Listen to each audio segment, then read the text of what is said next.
Para que podamos tener el respaldo de esta maravillosa clase, vamos a comenzar en este tiempo. Damos gracias a Dios, en este caso, por la vida de nuestro hermano Edgar. Se está conectando, esperemos en Dios, la familia Romero Hurtado para poder escuchar esta clase.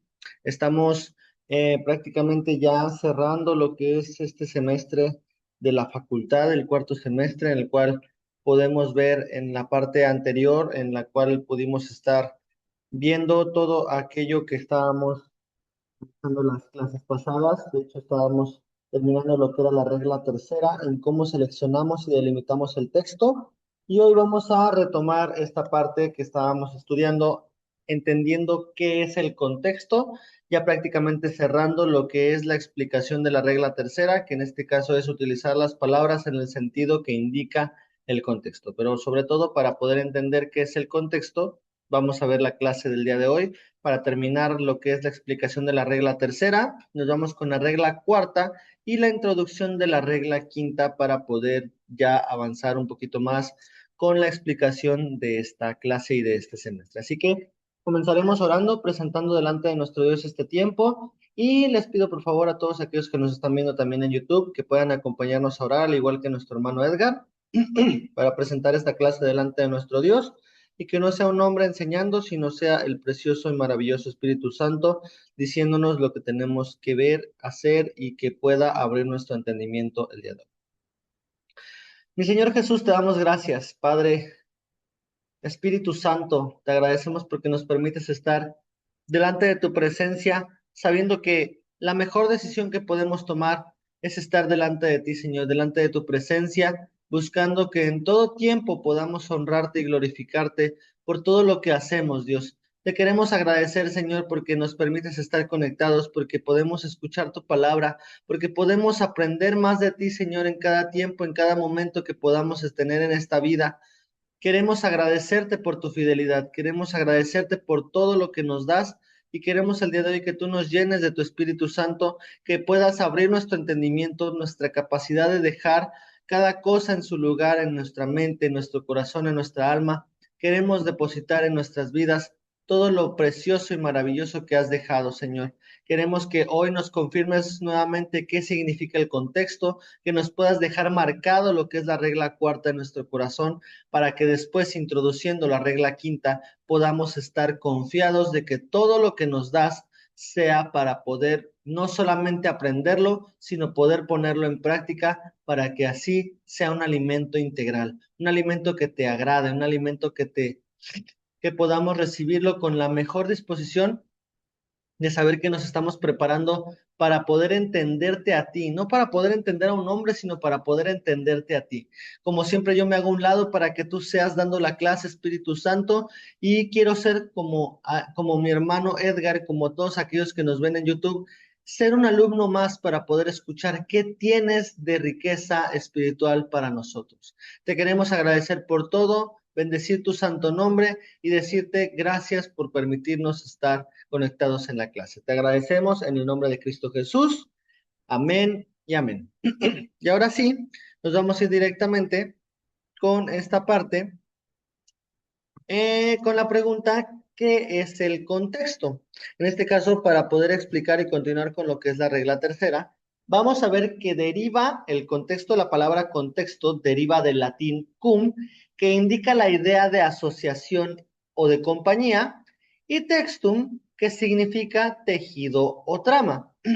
En pocas palabras, es el marco que nos permite expresar la conexión de sus diferentes partes para hacer del texto un todo completamente coherente. Se ha afirmado que la causa más común de las malas interpretaciones de la Biblia es la negligencia en considerar adecuadamente su contexto, ya que va a producir una falta de conocimiento y sobre todo una falta de comprensión correcta del significado real del texto. Cuando los versículos se obtienen de la concordancia, no se toma en cuenta el contexto. Para los que estamos viendo, la concordancia es lo que en muchas de las Biblias está en la parte final de las palabras, de la palabra de los libros de la Biblia, que viene un índice de palabras clave, y en las cuales podemos ver si nosotros queremos buscar fe, alegría, amor. Van a venirnos textos que hablen del amor, pero no respectivamente todo lo que estemos viendo en este texto significa que vaya a tener el mismo significado o la misma aplicación de acuerdo a lo que nosotros quisiéramos estar estudiando. No sé, por ejemplo, el amor a nuestras autoridades no va a ser lo mismo que el amor hacia la familia, ¿no? Porque pues van de acuerdo a distintos puntos y distintas explicaciones. Por lo tanto, el que no encontremos el contexto adecuado o que no leamos todo lo que está antes y después del texto, nos va a confundir y nos va a incluso poner en riesgo de entender solamente las cosas como las podamos interpretar y no como realmente quiere Dios que las entendamos. Entonces, cuando los versículos, como les decía, se obtienen de la concordancia, no se toma en cuenta el contexto, con lo que se puede perder el auténtico significado de las mismas. Y por eso es que nos lleva a entender que un versículo sacado de contexto puede ser un arma peligrosa. Una vez entendiendo esto, ahora vamos a la aplicación de la regla tercera, que en este caso, los puntos a reconocer de cómo poner el contexto en interpretación y sobre todo en comprensión, podemos entender que en los versículos del contexto, de todo el contenido de la Biblia, que estamos leyendo antes y después, podemos encontrar expresiones o ejemplos que nos van a aclarar y precisar el significado de la palabra confusa. En este caso, a veces una palabra confusa puede aclarar todo el contexto, de que si nosotros no sabemos qué significa una palabra en la Biblia, podemos tener con todas nuestras herramientas de estudio, con un diccionario físico, normal, uno bíblico, un comentario bíblico, una Biblia de estudio. Cualquiera de estas herramientas nos puede ayudar a solucionar cualquier palabra confusa que para nosotros es complicada, que no está en nuestro tiempo, para que así podamos entender cómo estamos entendiendo la palabra de Dios. Y otra parte de la aplicación de la regla es que a veces una sola palabra que parece expresar una idea general y absoluta debe de tomar un sentido restrictivo, según determine el contexto o el conjunto de las declaraciones de la Escritura en asuntos de doctrina. Por último, no hay que olvidar que a veces tan solo por el contexto se va a poder determinar si una expresión se puede tomar al pie de la letra o como una figura retórica. En este caso podemos entender que cuando se hablan de una cosa, de una figura bien precisa, bueno, sé, por ejemplo, como un grano de mostaza, ¿no? Y esto podemos entender que nuestra fe no tiene que ser como un grano, sino a veces es tan pequeña que la figura retórica es entender que es una alegoría y podemos decir que nuestra fe no tiene que ser como un granito de mostaza, sino a lo mejor es pequeña, pero si nosotros lo creemos creyendo que suceda, van a funcionar grandes cosas. Podemos incluso decirle a la montaña que se mueva si es de acuerdo a la voluntad de Dios. Entonces, podemos entender con lo que se dice alrededor del texto, por ejemplo, si nosotros nos queremos enfocar solamente en el grano de mostaza, podremos entender que antes y después de escribir, de leer esta parte del grano de mostaza, podemos entender que se trata de una alegoría que está haciendo referencia al tamaño de la fe del hombre comparado con lo que está físicamente alrededor, pero que una fe verdadera, una fe que impacte al Señor Jesús, puede causar un impacto muy grande. Por lo tanto, el entender solamente el contexto nos determina si es una figura retórica o lo tenemos que tomar al pie de la letra. Y nos vamos a ir con el cuestionario 10, que son son solamente tres preguntas, pero en la parte final del tercer apartado del cuestionario, la primera sería en este caso, ¿cómo se selecciona un texto?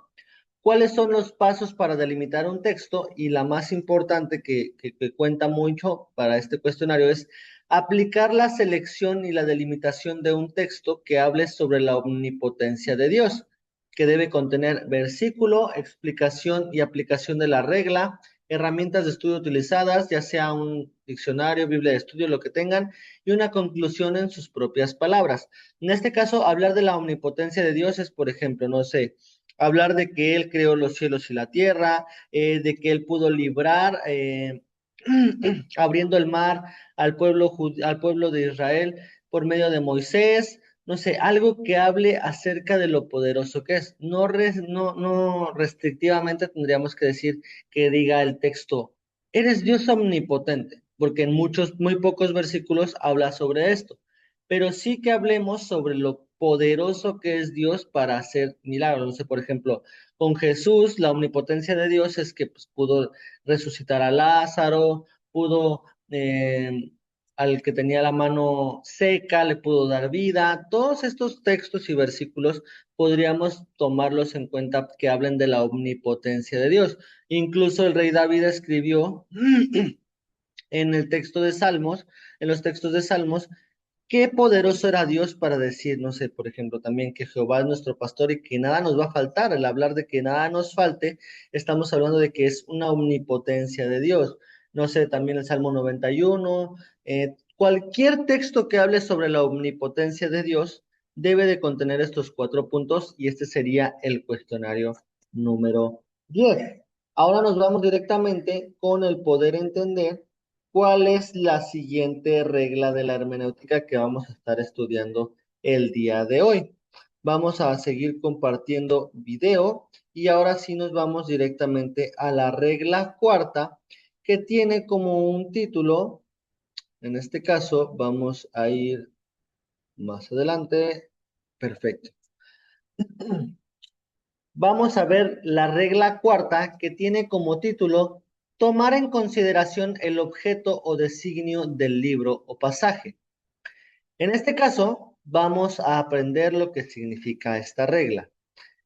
Podemos entender que la regla cuarta, para las personas que conocen de Jesús, es una de las reglas más saltadas o excluidas que se tienen al momento de la palabra de Dios cuando la estemos estudiando.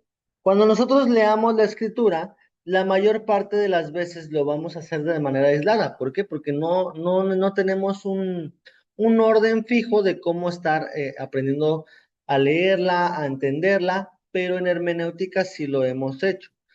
Por lo tanto, cuando nosotros estudiamos la regla cuarta, vemos que este tipo de lectura, como lo hemos leído anteriormente, no es erróneo, ya que el Espíritu Santo es el que nos va a guiar y dirigir y quien va a hablar, pero no se van a tomar en cuenta muchos aspectos culturales que, como lo hemos visto a lo largo de las reglas, son muy importantes porque al momento de que nosotros estemos leyendo un pasaje con significados que no son entendibles de primera instancia, cuando se habla y entiende todo el contexto, todo lo que contiene las situaciones que estamos leyendo, va a tener un impacto muchísimo mayor en lo que nosotros podemos estar viendo.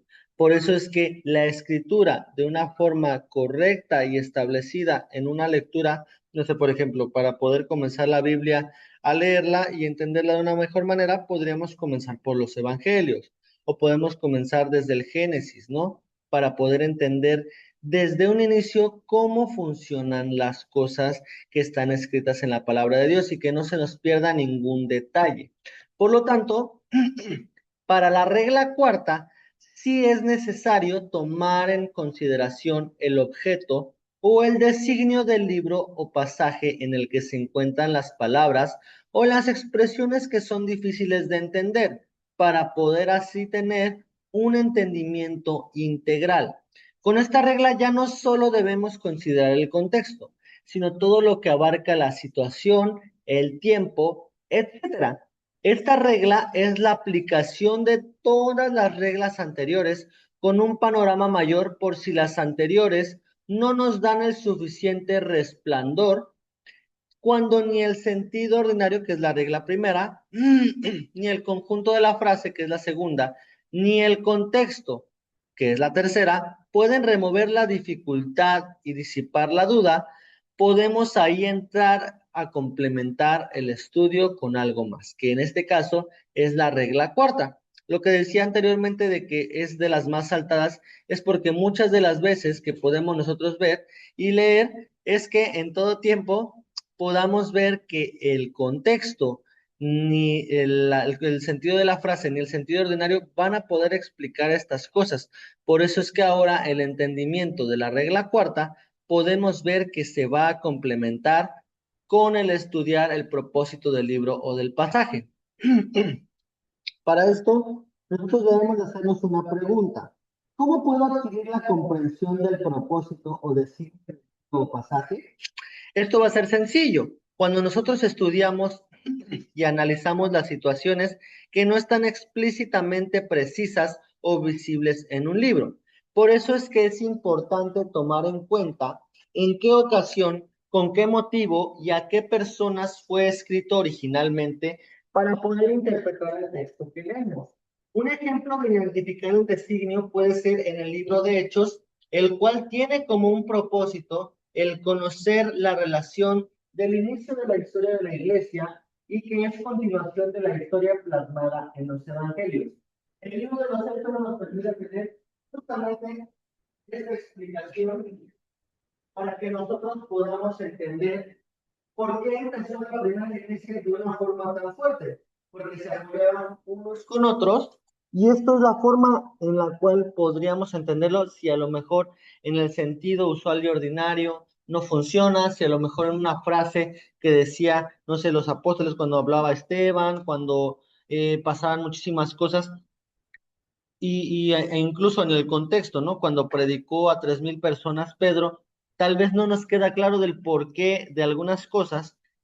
El entender por qué fue escrita el libro de Hechos, podemos entender el verdadero propósito por el cual estamos leyendo esto, que en este caso es para sentar las bases de lo que estamos aprendiendo y poder llevar a una interpretación y sobre todo a una aplicación de lo que nosotros estemos haciendo como una predicación del Evangelio, para que de esta forma podamos entenderlo y podamos llevarlo de una forma más eficaz para a nuestros días poder predicar de una forma más completa la palabra de Dios y que más allá de que existan dudas, que existan muchísimo más formas de predicar y de hacer entender a la gente sin pelear o poner en propósito alguna de las cosas que estemos viendo. Continuamos. Otro ejemplo va a ser con Romanos, que lleva como propósito el fortalecer la fe de aquellos que vivían en el centro mundial de la idolatría, detallando la salvación por gracia de nuestro Señor Jesús y va a exponer los principios fundamentales de la fe. Esta regla nos va a ayudar a entender y a encontrar el cómo fue escrito el libro y las circunstancias en las que vivía el escritor, provocando que nosotros interpretemos y adaptemos correctamente lo que estamos tomando del libro para estudiarlo. Hay casos en los que en el designio consta o en el mismo libro o pasaje, como por ejemplo en toda la Biblia. Vamos a ver en esta parte de la relación Romanos 15:4 y segunda de Timoteo 3:16 y 3:17. En este caso, hermano Edgar, me puede ayudar a leer Romanos 15:4. Yo voy a leer segunda de Timoteo 3:16 y 17. Cuando lo tenga mi hermano, puede abrir su micrófono.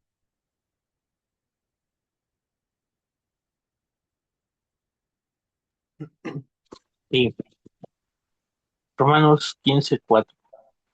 Porque las cosas que se escribieron antes para nuestra enseñanza se escribieron a fin de que por la paciencia y la consolación de las Escrituras tengamos esperanza.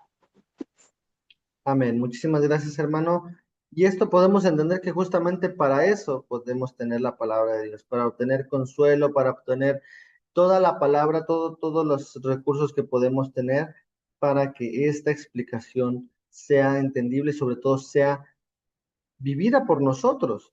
Y segunda de Timoteo 3:16-17 es un versículo que muchas veces lo hemos leído, pero que entendiéndolo de esta forma con la regla cuarta es que toda la escritura es inspirada por Dios y es útil para enseñar, para redarguir, para corregir, para instruir en justicia, a fin de que el hombre de Dios sea perfecto, enteramente preparado para toda buena obra. Este texto lo podemos ya haber leído una infinidad de veces y decir, no, pues sí, toda la escritura es inspirada por Dios, pero si no entendemos el propósito por el cual fue escrito el libro, en este caso, segunda de Timoteo, es una segunda carta que se le da a el pastor joven Timoteo que anteriormente se le había dicho en su primer carta que ninguno tuviera en poco su juventud, era un pastor joven que iba a pastorear ovejas que ya eran ancianos, que ya eran gente más grande que él.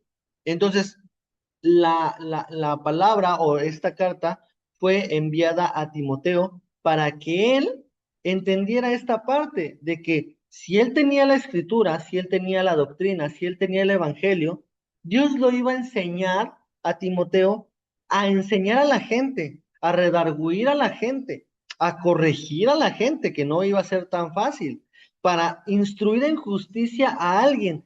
Por medio de la palabra, él iba a hacer eso. ¿Para qué? Para que en este caso Timoteo fuera perfecto y volviera perfectibles a las gentes que les predicara, para que así estuvieran preparados para hacer obras que destacaran el ser nombrados hijos de Dios, el ser nombrados hombres y mujeres de Dios, para toda buena obra. Entonces, si entendemos ya el verdadero significado del por qué se escribió la segunda de Timoteo, entendemos que es para sentar y afirmar las bases de un pastor que iba a impactar a la iglesia de Éfeso y que la iglesia de Éfeso pudiera tener un fortalecimiento sin igual para que en esta parte, en esa región de Asia Menor, pudieran tener el evangelio consolidado para que nadie, aun siendo romano, llegara a mover los cimientos de su fe. En este caso, a través del estudio diligente vamos a poder lograr conocer el designio y con esto obtendremos una solución para la explicación de cosas que no son entendibles a primera instancia, que son consideradas oscuros, la aclaración de textos que parecen contradictorios, conseguir un conocimiento más profundo en pasajes que incluso ya hemos leído muchas y muchas veces. A veces nada más por leerlo ya nada más lo saltamos, pero si no leemos lo que dice antes y después, o el propósito por el cual está escrito el libro, no vamos a entenderlo de la forma que Dios quiere. Por lo tanto, ahora entendiendo la aplicación de la regla, es que nosotros necesitamos entender que es de suma importancia el contar con herramientas de estudio que nos faciliten el encontrar los designios o el objeto de un libro. La Biblia de estudio es de las mejores herramientas que vamos a poder tener, ya que en muchas de ellas viene una explicación o propósito de cada libro que nos va a poder apoyar en todo tiempo. Por ejemplo, vámonos a un primer ejemplo. Las cartas a los Gálatas y a los Colosenses fueron escritas a causa de los errores que los judaizantes, las personas que predicaban lo que tenía que hacerse como prácticas de la ley, trataban de enseñar en las iglesias. O sea, ya no trataban de enseñar en las sinagogas, sino en las iglesias que se habían creado en Galacia y en Colosas. O sea, llegaron los judíos a decir, no, es que tú estás mal, tú no creas en Jesús, tú crees en la ley mosaica y tú tienes que hacer lo correcto conforme a lo que Dios dijo en la ley. Entonces, se trataba de enseñar esto en las iglesias, pero Pablo llegó a corregir esto. Por lo tanto, el designio del libro es enseñar con claridad el propósito que tuvo la muerte expiatoria de nuestro Señor Jesús. El designio principal de estas cartas es el refutar a los judaizantes, los que enseñaban que los creyentes gentiles debían de obedecer la ley judía para que fueran salvos, y pues esto nos lleva directamente a Gálatas 5.1. Gálatas 5.1 nos dice de una forma fuerte: estad pues firmes en la libertad con que Cristo nos hizo libres, y no estéis otra vez sujetos al yugo de esclavitud. Yugo de esclavitud no es que estuvieran prácticamente esclavizados por alguna persona, sino por la ley que tenían que obedecer cuando Jesús ya había llegado a cumplir esa ley. Y si esa ley la llegaban a fallar, no tenían que morir a causa de eso, sino de recibir el perdón por medio de Jesús y recibir con total libertad, que en la ley de Dios no era una losa que tuviéramos que cargar, sino algo que pudiéramos disfrutar en libertad. Aquí no dice en ningún momento que el libro dice que no sigamos la ley de Moisés o que no sigamos los mandamientos, toda la ley que está. porque lo tenemos en 66 libros. Pero lo que sí quiere es que no sea algo difícil de cargar, que sea un yugo, algo que nos ahorque como las yuntas, sino que sea ligero de entender, ligero de vivir, ligero de aplicar, porque Jesús nos dio esa libertad. Esa es la forma de borrar, porque cuando nosotros leemos Gálatas, debemos de entender que este conflicto del primer siglo, que fue estar entre la ley y la gracia, la fe y las obras, los cristianos empezaban a malinterpretar la fe al creer que debían de ser legalistas cuando no, Dios ya no nos pide en esta dispensación de la gracia ser legalistas, sino sí ser sumamente obedientes, pero si nos llegamos a equivocar, tener la confianza de que abogado tenemos para con el Padre, con Jesús, y de que el perdón de los pecados puede ser efectivo en nuestra vida, obviamente sin llegar a ser en la parte incorrecta, abusivo de aparte de las cosas que estemos haciendo. Y para poder cerrar, vamos con el ejemplo 2, comparando Romanos 3:28 con Santiago 2:24. En este caso, mi hermano Edgar, ayúdeme por favor a leer Santiago 2:24 y yo voy a leer Romanos 3:28, que dice Romanos 3:28 en la palabra de Dios. Dice, concluimos pues que el hombre es justificado por fe sin las obras de la ley. En este caso, el hombre es justificado por creer en Jesús que sin las obras de la ley. Y ahora sí, dejo a mi hermano Edgar para leer Santiago 2:24, que nos ayude, por favor. Vosotros veis, pues, que el hombre es justificado por las obras y no solamente por la fe. Así es. De una forma o de otra forma podemos entender que se trata de un mismo asunto, pero a la vez de uno diferente. A simple vista pareciera que Santiago contradice los que dice que Pablo a los romanos, que podemos entender que no. Entonces, ¿si se justifica por fe o por obras? Esa situación puede ser contradictoria si no entendemos el propósito del libro que está escrito.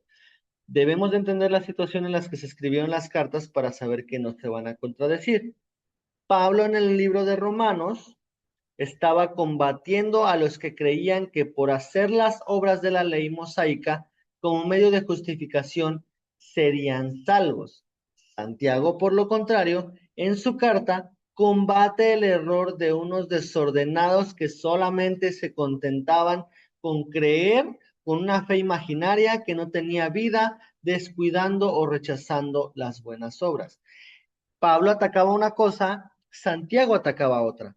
Pablo atacaba a los legalistas que decían, no, tú sigue la ley, y entonces ahí les decía, no, no sigas la ley solamente para que vivas esclavizado, sino sé libre, porque también la fe, con lo que tú crees en Jesús, que Él puede salvarte y perdonarte, tú puedes ser libre.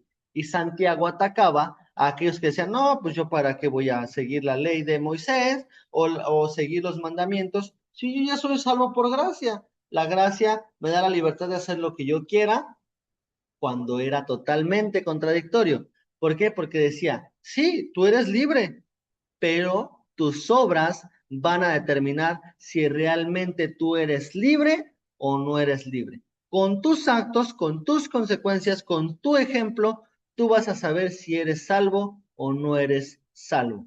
Tus obras también van a demeritarlo. Entonces, va a ir mucho de la mano de que si nosotros seguimos los mandamientos de Dios y nosotros creemos que Dios nos liberta, sabiendo que no es un yugo de esclavitud, vamos a tener una libertad de poder predicar a un Dios que nos salvó de lo legalista, pero que también nos obliga a, con el ejemplo, nosotros seguir un caminar correcto delante de Dios, sabiéndonos libres. Entonces, Pablo trata la justificación personal delante de Dios. Santiago se ocupa por la manera de actuar de los hombres delante de Dios. Pablo habla de una fe puesta en el Señor y no en las obras que hacemos, mientras que Santiago habla de la fe en que se puede vivir diferente al aceptar a Cristo. Como conclusión y como un cierre unificado, podemos decir que nuestra persona se justifica delante de Dios mediante la fe, pero nuestra fe se justifica delante de los hombres por nuestra manera de vivir. El entendimiento y la ayuda del Espíritu Santo siempre va a provocar que nuestro estudio quede claro y apoyado con las reglas que hasta el momento hemos aplicado. Nos vamos con el cuestionario número 11, que tiene como preguntas: ¿cuál es la regla cuarta de la hermenéutica? ¿Qué tipo de errores comunes llegamos a ver cuando esta regla se usa de manera usual? ¿Por qué es importante tomar el designio y objeto de un libro de la Biblia? ¿Cuándo se usa esta regla? ¿Cómo puedo adquirir la comprensión del propósito o designio de un libro? ¿Cuáles son los 3 puntos en los que nos ayuda esta regla cuarta? Y anotar en un párrafo el objeto y designio del libro de Hebreos y cómo lo aplicaríamos en alguno de los versículos de la Biblia. Como se nos está juntando el 10 y el 11, no necesariamente me lo tienen que entregar la siguiente semana, puesto que la siguiente semana es ya la última clase del semestre. No pasa nada si me lo envían fuera de tiempo. ¿Por qué? Porque entendemos que por muchas ocupaciones que podamos tener, se nos pueda complicar el enviarlo para la siguiente semana los 2 cuestionarios que están ahorita pendientes. Pero si dentro de la manera de lo posible lo pueden enviar con toda confianza. Como les decía, no solamente se va a revisar que los entreguen, sino que ustedes se van a quedar con el recurso para que en el siguiente semestre no se les haga complicado el poder entender la palabra que estamos ya viendo escrita en esta parte. Y por último, ya que prácticamente me quedan 15 minutos de clase, vamos a ver el inicio de la regla quinta. El inicio de la regla quinta, pues igual nos va a llevar esta y la clase que viene, y yo creo que vamos a tener que aplicar el poder grabar una clase adicional para que ustedes tengan lo que son las figuras retóricas como clase 9. Vamos a irnos con la clase 8, perdón. Vámonos directamente con lo que es la regla quinta. La regla quinta tiene como título: consultar los paralelos explicando las cosas espirituales por las espirituales. Vamos a entenderlo de la mejor manera y denme nada más un momento.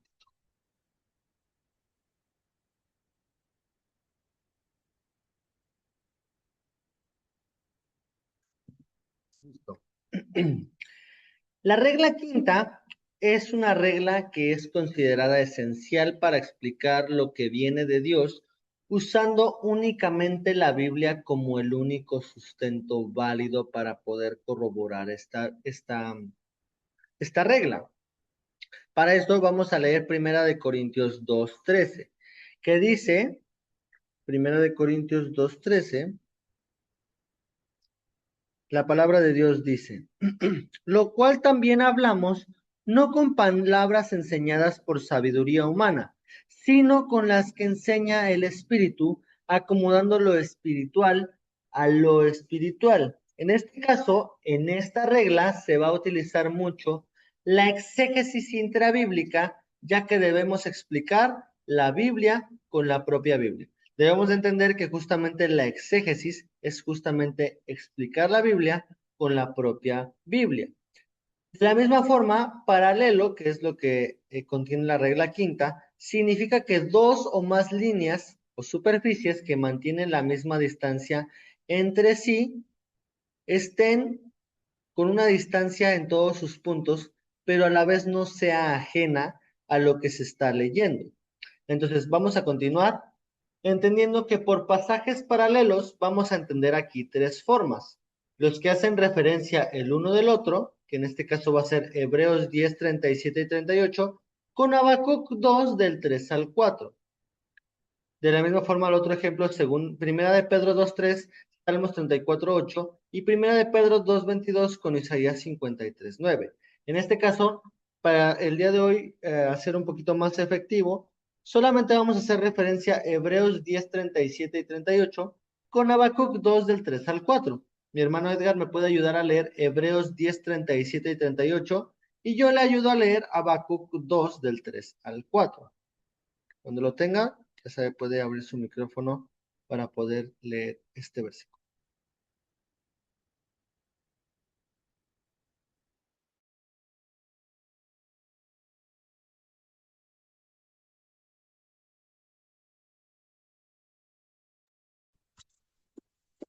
Hebreos 10, 37 y 38. Porque aún un poquito, y el que ha de venir vendrá y no tardará, mas el justo vivirá por fe, y si retrocediere, no agradará a mi alma. Amén, mi hermano Edgar, muchas gracias. Y les voy a leer Habacuc 2 del 3 al 4. Habacuc 2 del 3 al 4 dice la palabra de Dios. Aunque la visión tardara aún por un tiempo, más se apresurará hacia el fin. Y no mentirá, aunque tardare, espéralo, porque sin duda vendrá, no tardará. Aquí aquel He aquí que aquel cuya alma no es recta se enorgullece, mas el justo, por su fe, vivirá. En este caso, son un texto, una cosa, y el otro texto, otra cosa, que de una forma paralela, pues está escrito en una temporada diferente el uno del otro. ¿Por qué? Porque Habacuc fue en el Antiguo Testamento y Hebreos fue en el Nuevo Testamento, pero hacen referencia el uno del otro. ¿Por qué? Porque la promesa que está aquí, que la visión que tarde por un tiempo, de un cierto tiempo, que fue aquí en el Antiguo Testamento con Habacuc, refleja que va a suceder después de un cierto tiempo, que en este caso fue en la dispensación de Jesús, y propiamente Hebreos habla de lo que se dijo anteriormente, que el justo por la fe iba a vivir conforme a lo que había dicho Habacuc. Entonces, este pasaje paralelo hace referencia el uno del otro y no dice, como dijo Habacuc, pero sí dicen absolutamente lo mismo y hace referencia tanto del tiempo pasado como del tiempo futuro en el cual se vino a presentar Jesús en la tierra.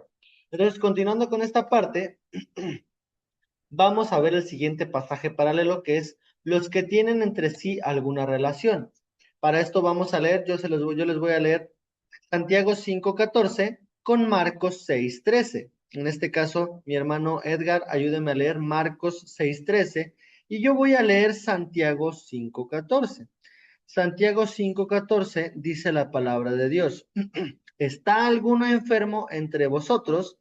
Llame a los ancianos de la iglesia y oren por él, ungiéndole con aceite en el nombre del Señor.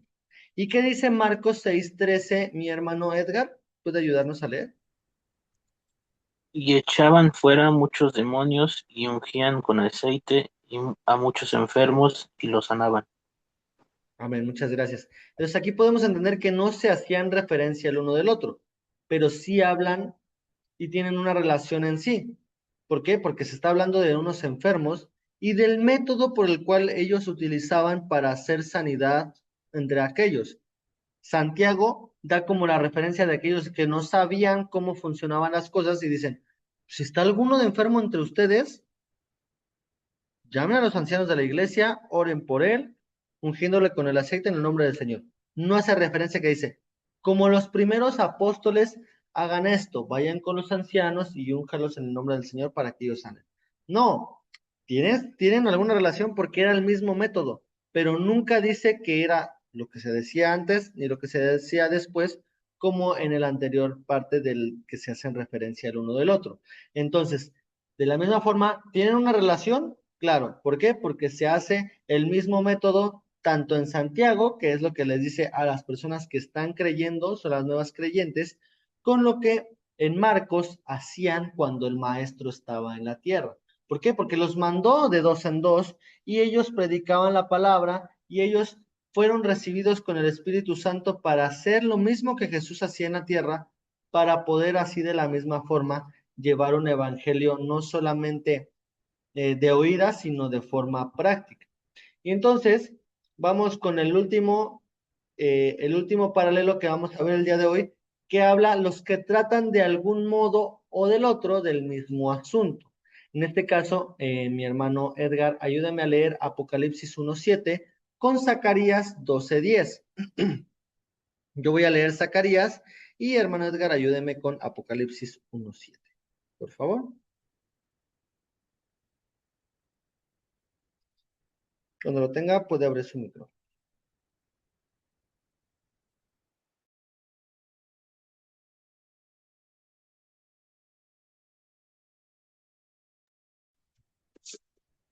Apocalipsis 1:7. He aquí que viene con las nubes, y todo ojo lo verá, y los que le traspasaron, y todos los linajes de la tierra harán lamentación por él. Muchas gracias, hermano Edgar. Aquí no dice, o aquí dice en este caso que Jesús vendrá en esta parte, ¿no? Y Zacarías 12:10 dice la palabra de Dios, y derramaré sobre la casa de David y sobre los moradores de Jerusalén espíritu de gracia y de oración, y mirarán a mí, a quien traspasaron, y llorarán como se llora por hijo unigénito, afligiéndose por él como quien se aflige por el primogénito. No habla directamente, no hace ninguna relación, pero hablan del mismo asunto en distinta época. Es muy parecido al primero, pero el paralelo es completamente distinto. ¿Por qué? Porque sí trata de algún modo o del otro del mismo asunto, pero no dice, el Mesías dice esto, como en Apocalipsis, que justamente es lo que dice, pues, que usted leyó, hermano Edgar, que habla justamente de lo que él va a hacer en el tiempo del Apocalipsis, pero es una revelación que Zacarías tuvo antes de la dispensación de Jesús, para saber que esto iba a quedar escrito como una profecía que él iba a venir a cumplir en el tiempo del fin. Entonces, cerrando con esta parte, esta regla nos va a ayudar, además de aclarar pasajes que pueden ser oscuros, a adquirir conocimientos bíblicos exactos en cuanto a la vida cristiana. Toda doctrina que pretenda ser bíblica no va a poder ser considerada como tal sin poder resumir, sin poder comparar, sin poder expresar con fidelidad todo lo que se refiera a la palabra de Dios mismo. Esto nos lo va a entender. Pero para no quedarme corto, vamos a dejarlo hasta aquí con la introducción de la regla quinta, para que la siguiente clase podamos ver los tipos de paralelos, paralelos de palabras, y así poder ya dejar un poquito más explicado lo que vamos a estar viendo en la siguiente clase. De hecho, del 5 al 12 prácticamente son 6 diapositivas que nos quedan de la regla quinta para así poder pasar a la siguiente clase, que en este caso son las figuras retóricas, la clase número 8.